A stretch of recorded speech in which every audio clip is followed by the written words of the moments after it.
விருதுநகர் தொகுதிக்கு நீங்க நான் போட்டியிடுறேன். நிச்சயம் இந்த பந்தம் என்னைக்குமே விட்டு போகாதுன்னு இந்த ஆண்டவன் சொல்லியிருக்காரு போல.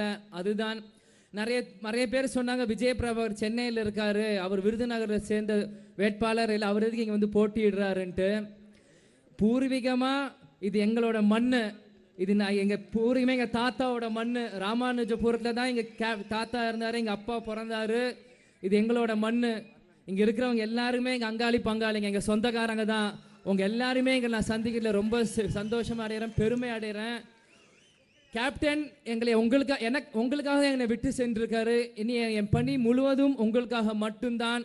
ஏதோ விஜயகாந்த் பையன் சென்னையில் இருக்கான், வரமாட்டான், வேசிக்காரில் போகிறான், அப்படிலாம் யாரும் நினைக்காதீங்க. எங்கள் அப்பா சின்ன வயசுலேருந்து எங்களுக்கு சராசரியாக ஒரு பையன் எப்படி கஷ்டப்பட்டோம், 3 வேளை ஒருத்தங்களுக்கு சாப்பாடு கிடைக்கிறது எவ்வளோ கஷ்டம்னு எங்களுக்கு சொல்லி சொல்லி வளர்த்துருக்காரு.